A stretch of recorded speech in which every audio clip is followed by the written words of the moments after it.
As we learn about OOP, we're going to shift our thinking about programs. Prior to this, we've talked about a program as a collection of methods or tasks to be executed. Now we want to think about them as a collection of objects that interact with one another. I'm going to break this up into two videos to make it a little easier to digest. Right now, we're going to design a class that's very similar to the kinds of classes I ask students to create on assignments. And then in the next video, we'll take that design and implement it in Java.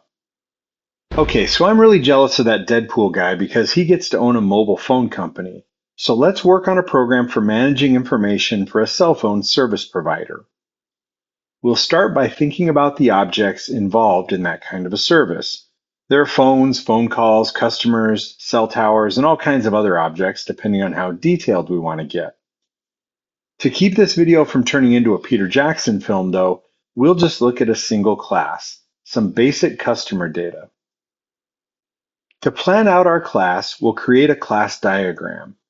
At the very top of the diagram, we indicate the class's name. We'll call this one Cell Customer. The class name starts with an uppercase letter, unlike variables and methods, but like those other identifiers, we'll use capitals to indicate additional words. And the class is a blueprint for creating a single object, so we don't put an S on the end of the name. Class names are also nouns.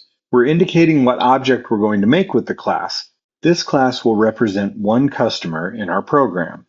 Once we've named our class, we should think about the information this class needs to store, the class attributes.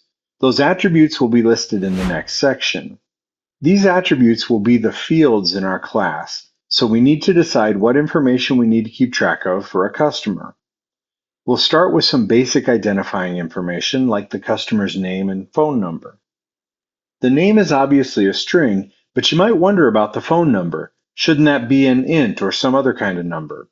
An int could probably hold a phone number, but if we start adding country codes and things like that, we might run out of space. A string is a better choice since we won't have to worry about the number being too many digits, and we can also include symbols like dashes and parentheses.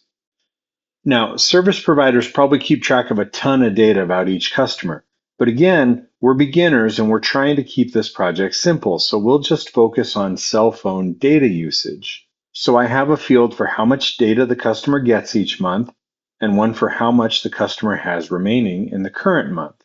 We'll store these as doubles. I'm using descriptive names in camel case format, and I've put a minus symbol next to each one to indicate that they're private, because we are good object-oriented programmers who encapsulate our data.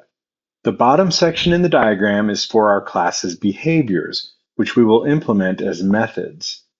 Since we've encapsulated our fields and other classes can't access them, it's a good idea to provide read-only access in the form of accessor methods or getters.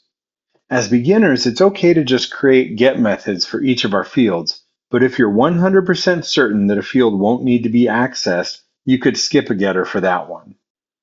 The purpose of a get method is to return the value in a field, so the name will be get plus the field. Since I have 4 fields, I have 4 getters.